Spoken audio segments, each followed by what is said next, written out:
To agree, Aldo. Yes, Diane, and it definitely feels good to host in front of such a big audience today after a long time, and we can feel the optimism, right, of everyone here. That yes, we are emerging stronger and better. Our theme for this year's briefing is 6 years of institutionalizing game-changing reforms and shaping the new economy, the Philippine Economic Report. And today, ladies and gentlemen, we will provide an overview of the Duterte administration's groundbreaking reforms and milestones in advancing the country's economic development the past 6 years. Moreover, you will be hearing updates this morning on the government's initiatives to accelerate recovery amid the new normal. For everyone's information as well, this is a back-to-back event with Sulong Pilipinas, which is a consultative workshop that has resulted in the Duterte administration's delivery of a majority of the top actionable recommendations received directly from Filipino citizens, particularly the business sector. And we would also like to inform everyone that this morning's event is live streamed on the Facebook pages of RTVM, Radio Television Malacanang, the Department of Finance, DOF, and the Bangko Sentral Pilipinas FB main page with Filipino, Cebuano, and Ilocano translations on BSP Filipino, BSP Cebuano, and BSP Ilocano FB pages, respectively. And we also have a sign language interpretation. And now, to formally open our program, may we call on stage Executive Secretary Salvador C. Medialdea for his opening remarks, sir.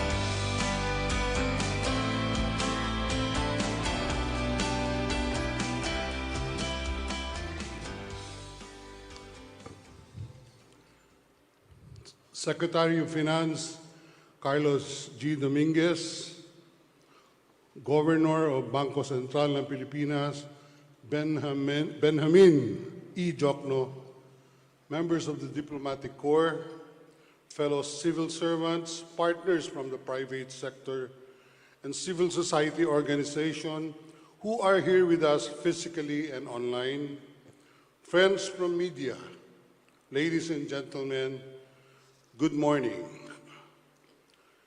Let me start this event by conveying President Rodrigo Roa Duterte's deep gratitude to our partners from the business, youth, civil society, and the international community who have consistently engaged with the national government in shaping and supporting the President's socio-economic.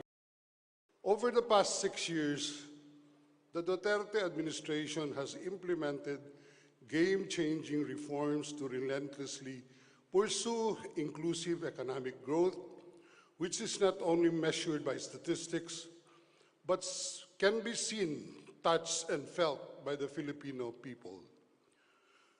We chose the theme 6 years of institutionalizing game-changing reforms and shaping the new economy because it highlights some of the key socioeconomic advances made during President Duterte's term of office on behalf of the Filipino people.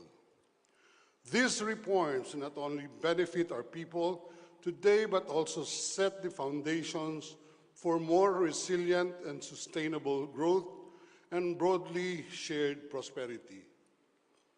The pandemic disrupted the Philippines' accelerated path to upper middle income status, but we are confident that the disruption is only temporary.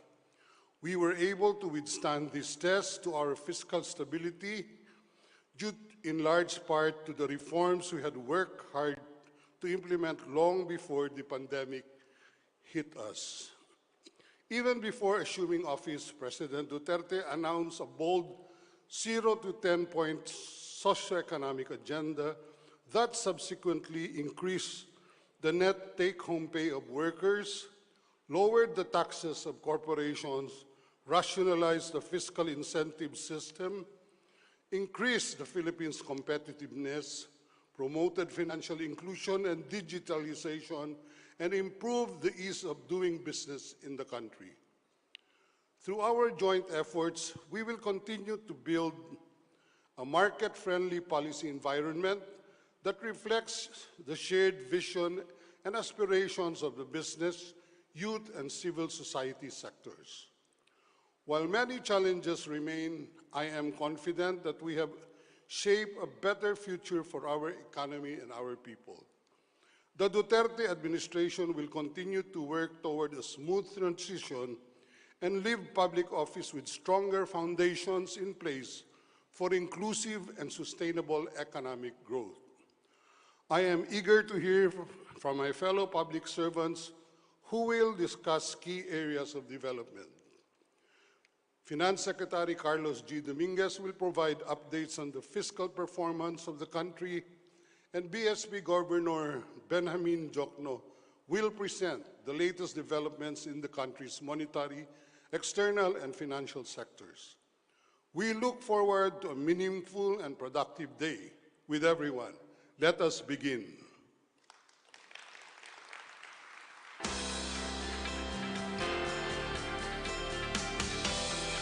Thank you very much, Executive Secretary Salvador C. Medialdea. As what have been mentioned by the good Secretary Salvador Medialdea, the Duterte administration has implemented for the past 6 years game-changing reforms that aim towards economic growth that is felt by ordinary Filipinos. And speaking about game-changing reforms, ladies and gentlemen, to provide now updates from the Economic Development Cluster, please welcome the head of the government's economic team, Secretary Carlos G. Dominguez of Department of Finance.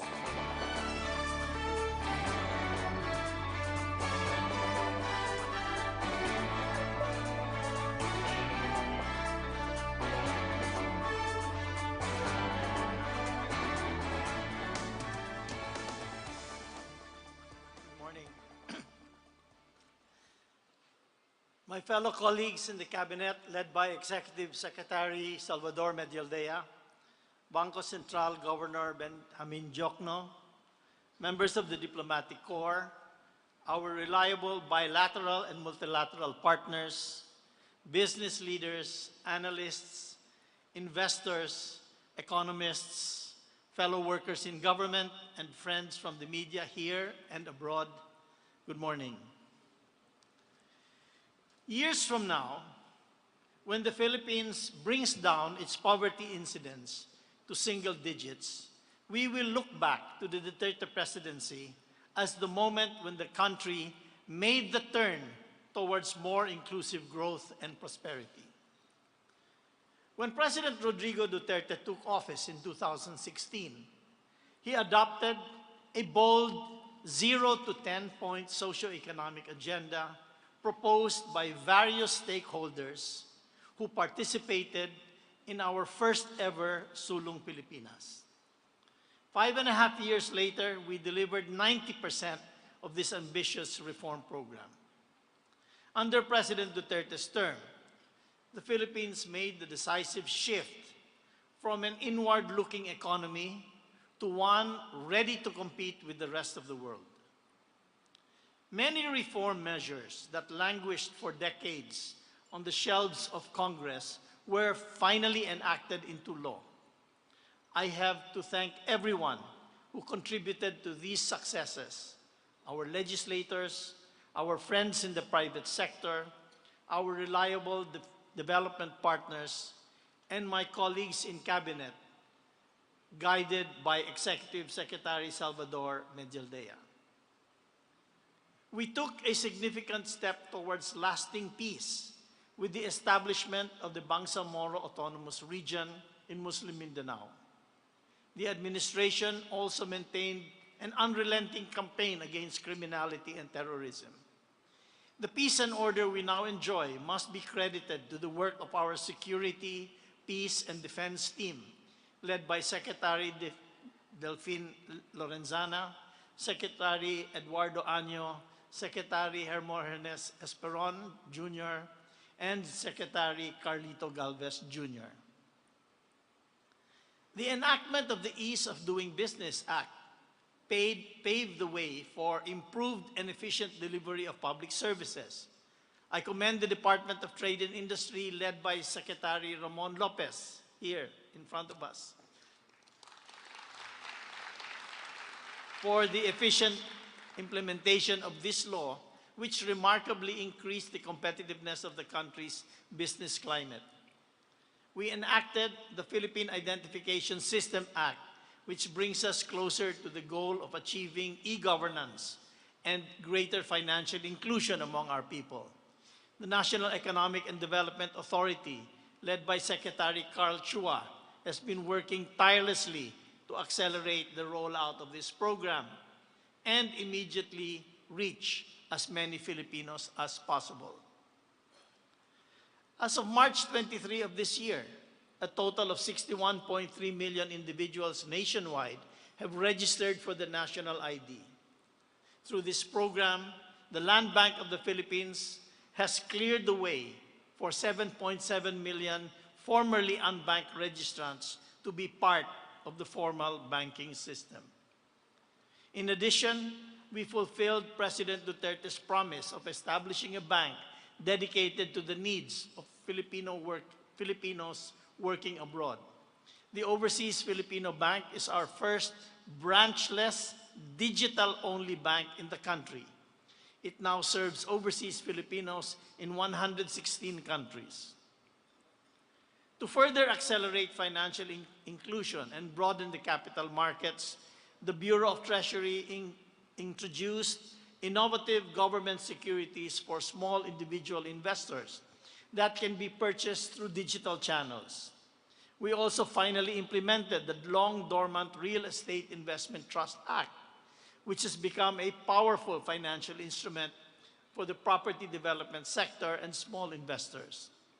In just 2 years of implementation, the total market capitalization size of the REITs in the country already reached 269.7 billion pesos.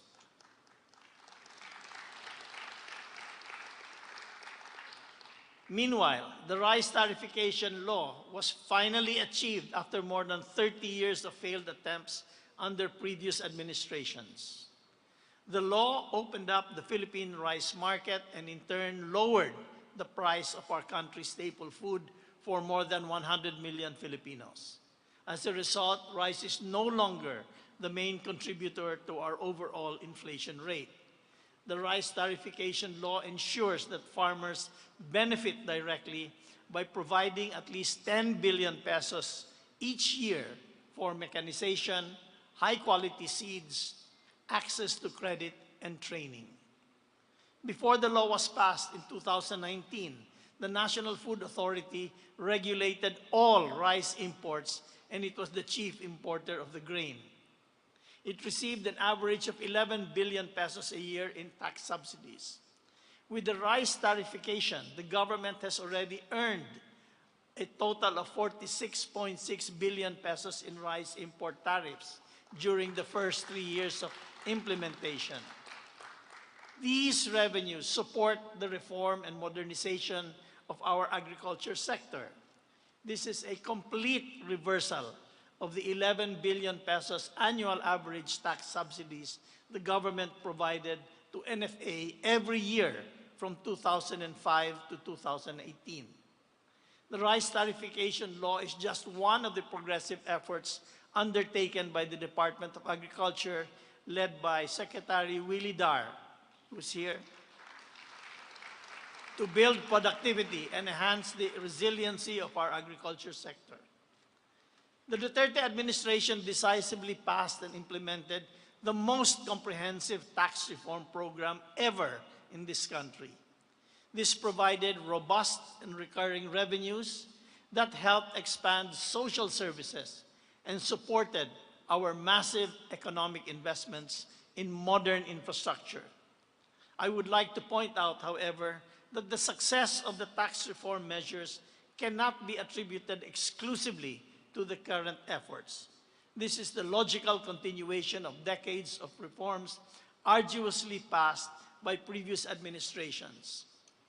TRAIN, or the Tax Reform for Acceleration and Inclusion Act, reduced personal income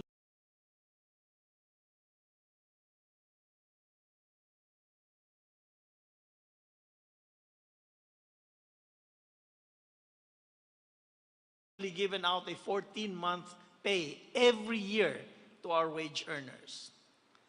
Under the law, we imposed excise taxes on sweetened beverages, for which we collect almost 104 million pesos a day. TRAIN likewise mandated the implementation of our first ever nationwide fuel marking program to curb oil smuggling. No past administration increased sin taxes more than once. President Duterte and Congress raised sin taxes 3 times within his term. The excise taxes on tobacco and alcohol products improved funding for the Universal Health Care Program. All in all, TRAIN and other enacted packages of tax reform program enabled the government to raise 504.6 billion pesos in incremental revenues during the first 4 years of implementation. In addition to modernizing our tax policies, the Duterte administration aggressively pushed for the full digitalization of the Bureau of Internal Revenue and the Bureau of Customs. In 2015, only 10% of the country's taxpayers filed their income tax returns online. In 2021, this grew to 99.5%. From the 1.9 million electronic payment transactions made with the Bureau of Internal Revenue in 2015, this number rose to 5.5 million electronic payment transactions last year. These figures are projected to dramatically increase in the coming years as we introduce more digitalization initiatives. Meanwhile, our policy of instilling fiscal discipline among our GOCCs, or government-owned and controlled corporations, allowed us to collect an average of 68.7 billion pesos annually from these firms since we took office. This is more than double the annual average collection of the past administration. Through the bold tax reforms and better tax administration, we were able to raise our revenue efforts to 16.1% of GDP in 2019 from 15.1% in 2015. This was our best performance in more than 2 decades. In 2019, our debt to GDP ratio was at historic low of 39.6% from 42.7% in 2015. The international credit rating agencies recognized us by giving us the best credit ratings ever, ranging from BBB+ to a AAA.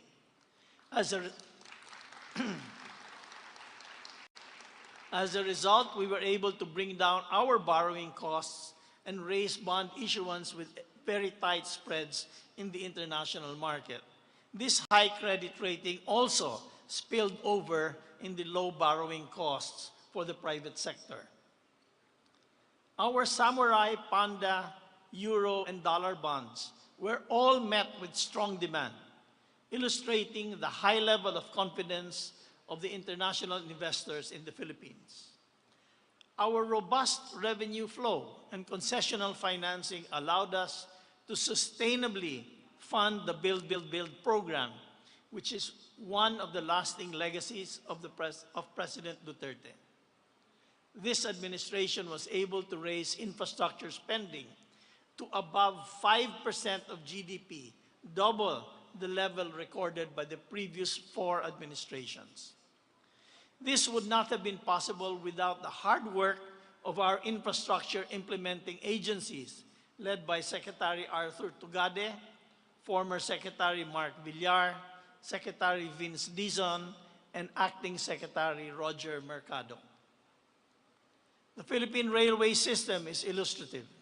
After many decades of neglect, the company had only 77 kilometers of rail service by the time the Duterte administration took office. Today, we have 1,209 kilometers of rail service. From only 61 operational stations, this will increase to 208 by the end of this year. In 2016, we had only 224 operational train cars. This has now increased to 1,386. Life is now more comfortable as the Filipinos can now travel more conveniently with an increasingly expansive and efficient railway system. Our fiscal discipline encouraged our development partners to support infrastructure through concessional loans and grants. Since we took office, we sealed 28 highly concessional loan agreements for our flagship infrastructure projects. This includes the country's most ambitious infrastructure undertaking, the Metro Manila Subway Project. With the generous support of Japan, what has once been considered a dream subway is now about to become a reality. Apart from infrastructure, the Duterte administration also invested heavily in social services to boost human capital development. We provided healthcare coverage, housing, unconditional cash transfers, quality jobs, free education in state colleges and universities, and free irrigation water. These programs were all efficiently carried out by the implementing agencies led by Secretaries Leonor Briones, Secretary Rolando Joselito Bautista, Secretary Francisco Duque, Secretary Eduardo del Rosario, Secretary Silvestre Bello III, and Secretary Bernadette Puyat, and National Irrigation Administrator Ricardo Visaya. I also have to thank the Department of the Budget and Management, first led by Ben Jokno and now led by Officer in Charge Tina Kanda, for ensuring the equitable, prudent, transparent, and accountable allocation and use of public funds for these social services and infrastructure projects. To better serve the needs of the Filipino people, the Duterte administration has infused the largest amount of capital into the Land Bank of the Philippines and the Development Bank of the Philippines compared with the combined amounts under all past administrations. When we assumed office, Land Bank had only 88.7 billion pesos in capital, while DBP had 37.9 billion pesos. By the end of April 2022, Land Bank's capital will now be 230.4 billion pesos, making it the second largest universal bank in the country. DBP's capital will now be 76.9 billion pesos. In particular, Land Bank's image as a big rural bank is far in the rearview mirror. The robust capital infusion reinforced Land Bank's financial strength and allowed it to be an effective partner of the government in advancing its development agenda. The capital is being prudently managed and used to finance projects that are needed by the country, not just in the agriculture sector. Land Bank is also the biggest lender to local government units.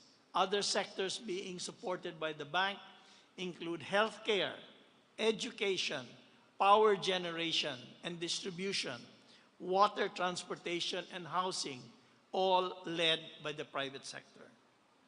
These game-changing measures and programs made the Philippines one of the economic leaders in the region, growing over 6% annually. The same reforms helped us gain the financial strength to weather the worst of the COVID-19 crisis. Had we not pursued them on time, the impact of the pandemic would have been worse. Our 2020 GDP would have plunged deeper by 13.3% instead of 9.6%. This just only proves that in any battle or emergency, preparation is always the best strategy. When COVID-19 struck, the Duterte administration moved quickly to protect Filipino lives. The Philippines' direct response to the COVID-19 crisis so far amounted to 3 trillion pesos, equivalent to 15.6% of our GDP. Funding our social protection and economic stimulus measures has been a challenge. But the pandemic found us in a strong financial and fiscal position, ready to protect our citizens. The government collected lower revenues due to the lockdown that slowed down economic activity. At the same time, we needed more money to fund the unexpected cost of the pandemic. Fortunately, we had the fiscal headroom to temporarily increase our deficit to GDP ratio from 3.4% in 2019 to 7.6% in 2020 and 8.6% in 2021. We had set out a clear strategy for financing our deficit. We prioritized domestic borrowings, followed by official development assistance, and then and last, the international capital markets. We determined this plan as the most prudent approach, ensuring sustainability in our debt service. Meanwhile, majority of our budget to procure COVID-19 vaccines for our people was sourced from multilateral banks. We were able to bring together the World Bank, the Asian Development Bank, and the Asian Infrastructure Investment Bank under a joint financing arrangement for the purchase of these life-saving doses. This was the first in the Asia-Pacific region and probably in the world. Our debt to GDP ratio increased from a historic low of 39.6% in 2019 to 54.6% in 2020 and 60.5% in 2021. Nevertheless, this ratio remains eminently manageable. The fact that the Philippines was able to maintain all its historic high credit ratings throughout the crisis amidst downgrades among our peers is a testament to our excellent record of prudent spending and fiscal discipline.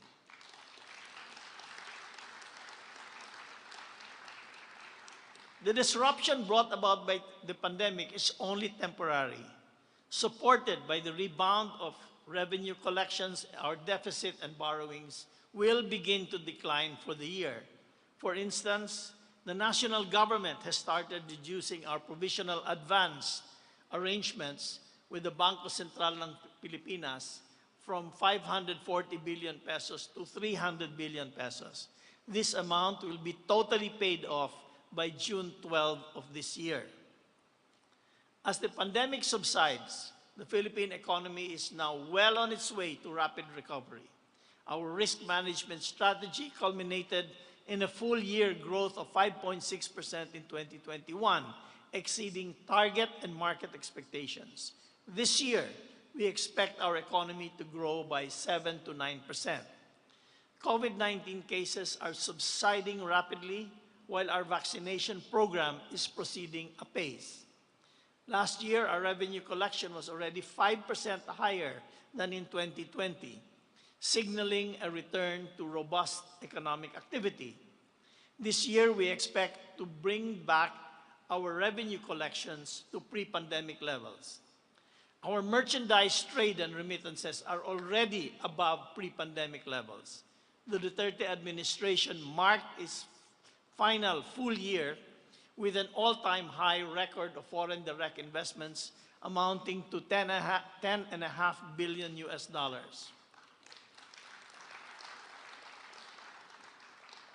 We also continued to gain ground in reducing unemployment.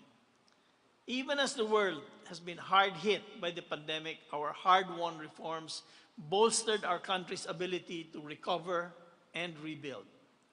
the enactment of the CREATE, or the Corporate Recovery and Tax Incentives for Enterprises Act, and amendments to the Retail Trade Liberalization Act, Public Service Act, and the Foreign Investment Act will bring in the high-value investments that our country needs to upskill our workforce and further modernize our economy.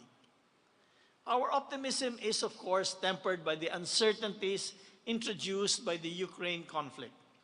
We face a situation that will almost certainly raise inflation levels in all countries. This will be due primarily to the spike in oil and commodity prices. Rest assured, the Duterte administration is closely monitoring developments and is doing its utmost to mitigate the impact of oil and food price increases on our people.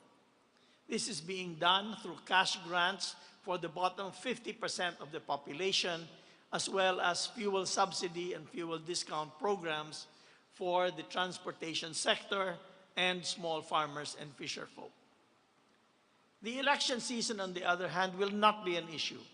We have a long history of orderly and peaceful transfers of powers. The next administration will inherit many hard-won reforms.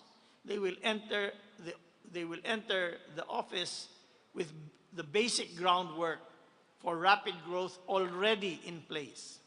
We will also transition to them a comprehensive fiscal consolidation plan to bring the economy back to its high growth trajectory. Together, we have to create an economy that can provide sufficient taxes so the government can provide the necessary public goods for the continued prosperity of the Filipino people. Our fiscal consolidation plan will help us achieve this. Rest assured, the Duterte administration will redouble its effort to grow the economy faster in its remaining months in office to fully recover our lost opportunities. We will continue to drive up domestic economic activity by proceeding full steam with our massive Build, Build, Build infrastructure program. Infrastructure investments as a percentage of GDP are targeted to reach 5.9% this year. We will continue modernizing our governance system, strengthening our public health capacity, and investing more in our human capital. We will pursue more reforms that will build a truly broad-based and inclusive financial system fit for the 21st century. We will be more active in implementing climate change actions on the ground. In essence, we will continue working hard until the last hour of our mandate to contribute all that we can to our strong economic resurgence. I would like to end my talk with a famous phrase in Japanese naval history attributed to Admiral Heihachiro Togo. The weather today is fine, but the waves are high. The Philippine economy, our ship, has indeed been sailing through fine weather, but the waves of uncertainty remain owing to external developments. No one expected the pandemic. No country was fully prepared for this public health crisis, but we have successfully managed it. However, the experts say other new variants and pandemics could still break out. The Philippine economy is now recovering strongly, but we have to deal with the volatilities produced by the Ukraine conflict. We must also strengthen the resilience of our communities as we face difficulties proposed by climate change. In our highly integrated world, external events could easily break and imperil our prospects. We have sailed through fine and rough weather, but President Duterte has proven to be a strong and steady captain of the ship. The waves may be high, but the ship of state has been masterfully steered. Thank you.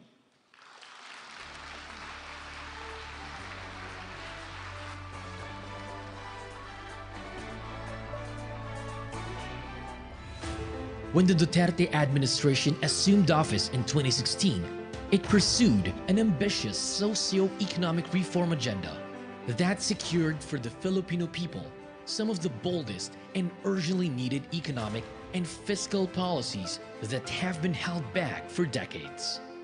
Game-changing reforms were pursued to achieve a stronger and more inclusive economy. For too long, many Filipinos could not avail of basic services due to the lack of proper identification. With inclusivity as a top priority of his administration, President Rodrigo Roa Duterte signed into law the Philippine Identification System, or PhilSys Act, in August 2018.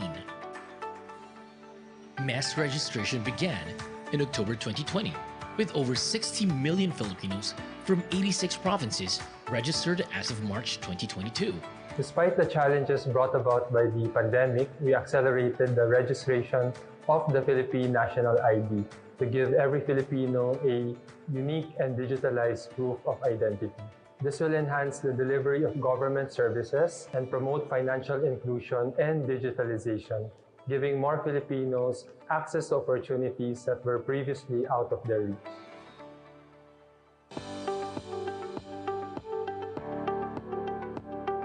In December 2017, President Duterte enacted the Tax Reform for Acceleration and Inclusion, or the TRAIN Law. The law reduced personal income taxes for 99% of Filipino workers, giving them much-needed relief after 20 years of non-adjustment in their tax rates. TRAIN also imposed higher taxes on unhealthy or so-called sin products, thus increasing revenues to fund government social services and infrastructure projects. Narinig ko nga nung sinabi ng boss ko na napirmahan ng Pangulong Duterte ang train law, talagang nagdiwang kami ng pamilya ko kasi yung 3,000 to 4,000 na nawawala sa akin, nakukuha ko na siya, nati-take home ko na siya. Nakatulong talaga. Hindi lang yata sa amin, pati sa lahat ng Pilipino. The rice tariffication is a landmark law that reforms the country's previous dysfunctional rice policy.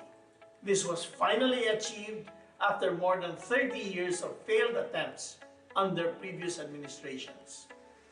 By allowing the free market to operate, we have significantly increased the supply of rice in the country, and consumers now have wider choices of rice varieties. As a result, rice prices have gone down dramatically from the levels we saw in 2018. Rice price is no longer the main contributor to our overall inflation rate. The tariffs collected from rice importers are earmarked for agricultural modernization programs that directly benefit our farmers.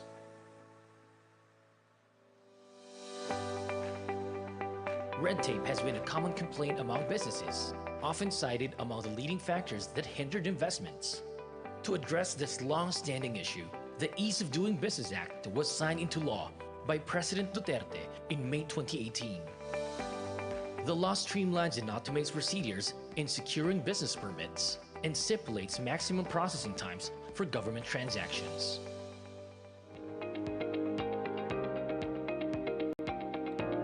The Philippines used to have the highest corporate income tax rate in Southeast Asia. Then came the Corporate Recovery and Tax Incentives for Enterprises, or CREATE Act. With CREATE, the country's corporate income tax rate fell toward the regional average, making the Philippines a more attractive investment destination. CREATE also rationalized the country's problematic fiscal incentive system. Now, tax incentives are performance-based, time-bound, targeted, and transparent. A more efficient incentive system will enable the government to generate more revenues for various development programs. Over the past 6 years, key reforms were put in place that demonstrated how the administration prioritized the needs of businesses to bring about a healthy economy for the people. The Duterte administration also implemented a series of sin tax reforms to fund the Universal Healthcare Program. The Duterte administration is the only government in Philippine history that increased excise taxes on sin products 3 times within one presidential term. With all game-changing tax reforms, the government generated more revenues and improved the government's finances. Better finances allowed the government to decisively respond to the COVID-19 crisis, while continuing to invest in massive infrastructure projects for post-pandemic economic recovery. All of these were done within the boundaries of fiscal discipline, thus helping the Philippines keep its investment-grade credit ratings even as the world saw a wave of credit rating downgrades throughout the COVID-19 crisis.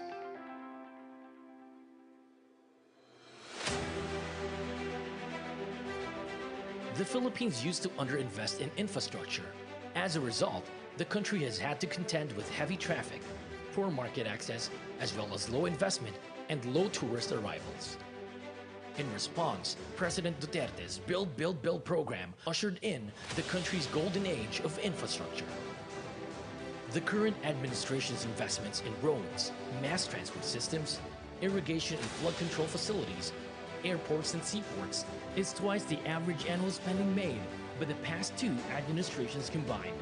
Metro Manila is bursting at the seams. The traffic problem is unquestionable, as economic costs are pegged at 3.5 billion pesos or roughly $72.17 million US dollars. On top of building new roads, we need to develop new cities where people can live and work and where business can thrive. New Clark City, a resilient and green city, is intended to be a place where people will find everything they need: residential spaces, business spaces, a government complex that will house offices of various agencies, a sports center, schools, hospital, and a lot more, an interconnected city with direct access to an international airport that will connect you to the rest of the world. The Philippines is blessed with a highly diverse array of tourist attractions and spots. But without the necessary infrastructure, many of these places would be out of reach to our travelers. Thanks to Build, Build, Build, numerous airports, seaports, bridges, and thousands of kilometers of roads have been built or upgraded to make tourist journeys around the country safe, convenient, and fun. The country's tourism and beautiful destinations are now more than ever easily accessible to local and foreign visitors. Over the past 6 years, we have constructed, developed, and rehabilitated numerous airport projects in Luzon, Visayas, and Mindanao so that the riding public could enjoy a more reliable and certainly more convenient travel experience. We have also upgraded many of our airports to have night flight capabilities, which means air travel to various Philippine destinations is now very possible even at sundown. Build, Build, Build has been a big help to the country's agriculture and fisheries sector. The numerous projects of the infrastructure agencies, including farm-to-market roads, have complemented the programs of the Department of Agriculture in boosting food production in the country. Policy reforms, massive infrastructure projects, all these are game-changing initiatives. The reform momentum continues even toward the end of the Duterte presidency. Additional vital economic reforms, backed by the president and his economic team, were recently passed by Congress. Amendments to the Retail Trade Liberalization Act, Foreign Investments Act, and Public Service Act. These reforms will further propel the Philippine economy in its next phases of economic development, consistent with the vision adopted 6 years ago. The Build, Build, Build program is one of the lasting legacies of President Duterte. The unprecedented level of infrastructure investment was made possible by the tax reforms that have helped the government generate higher revenues over the years. Also, our high credit ratings brought about by the country's strong macroeconomic fundamentals have helped us source financing from domestic and international markets at very favorable terms. This has allowed us to fund massive infrastructure and human capital development projects. We created more employment opportunities and we strengthened the country's investment climate towards a robust, sustainable, and more inclusive economic growth. This is a testament to this administration's commitment to deliver on the promise of a better quality of life for the Filipino people.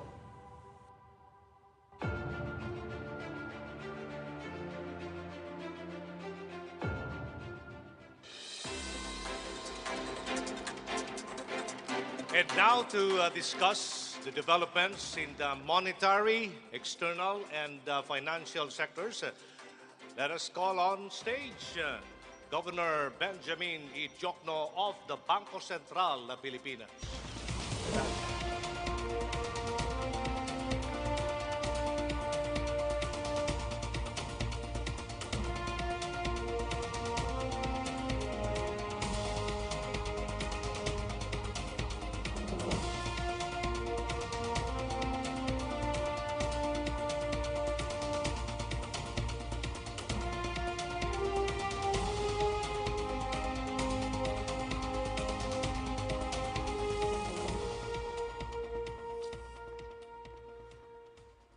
Good morning to everyone joining us today here and online.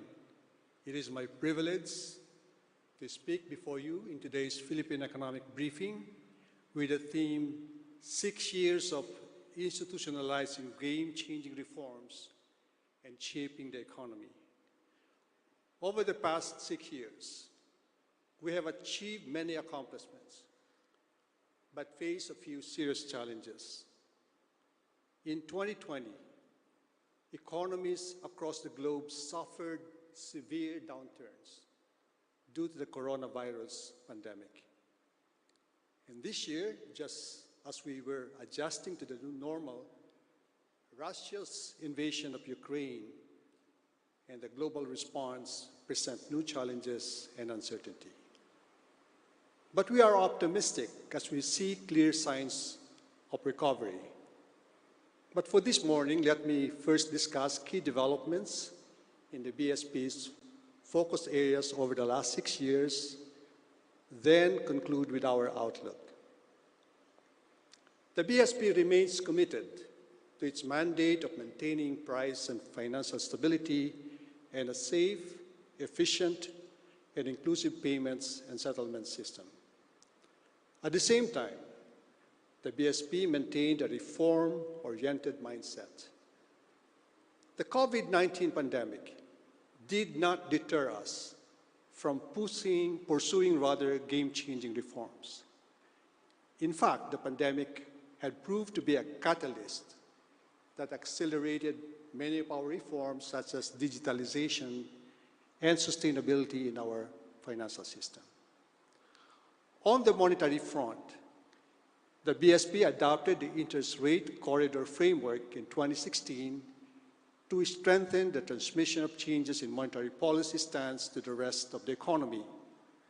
In addition, the inclusion of BSP securities in standard monetary operations provided an additional instrument for managing liquidity in the financial system. In 2019, President Rodrigo Roa Duterte signed Republic Act number 11211, amending the BSP Charter. This granted the BSP the authority to issue its own debt securities.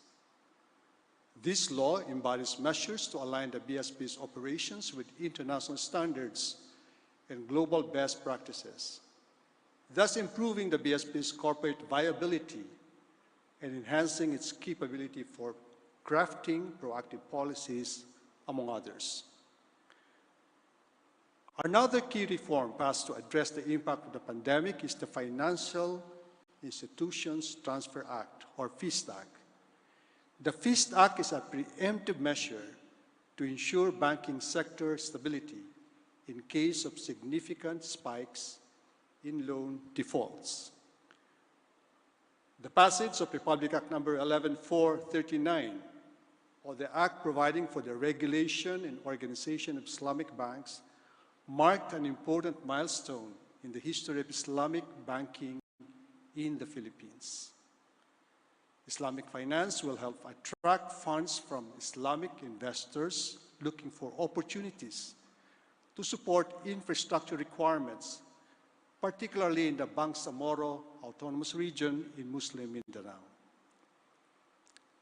In line with our efforts to promote greater financial inclusion, the BSP introduced the Basic Deposit Accounts Framework. This enables the account holder to access a wide range of financial services, including savings, credit, insurance, investments, and remittances with limited requirements. As of the second quarter of 2021, the number of basic deposit account holders reached 7.4 million. This brings deposit account ownership to a total of 90.5 million Filipinos. The BSP launched the National Retail Payment System, or the NRPS, which promotes interoperability among payment service providers, allowing for efficient and seamless transactions. The NRPS is a safe, efficient, reliable, and an interoperable retail payment system and is a critical enabler of our financial inclusion initiatives.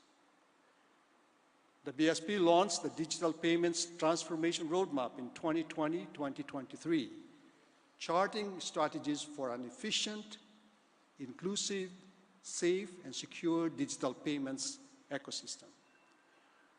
The roadmap aims to convert at least half of the total volume of retail payments into digital form and onboard 70% of Filipino adults into the formal financial system using payment or transaction accounts by 2023. We are now seeing the fruits of our efforts to capitalize, or rather to digitalize, the country's payment system. As of end 2020, the share of monthly digital payments volume reached 20.1%, slightly exceeding the BSP's target of 20% in 2020, set in 2015. This indicates that the adoption of digital payments remains on track to reach at least 50% mark by 2023. The issuance of the digital banking framework also aims to advance financial inclusion and the adoption and growth of digital financial services in the country.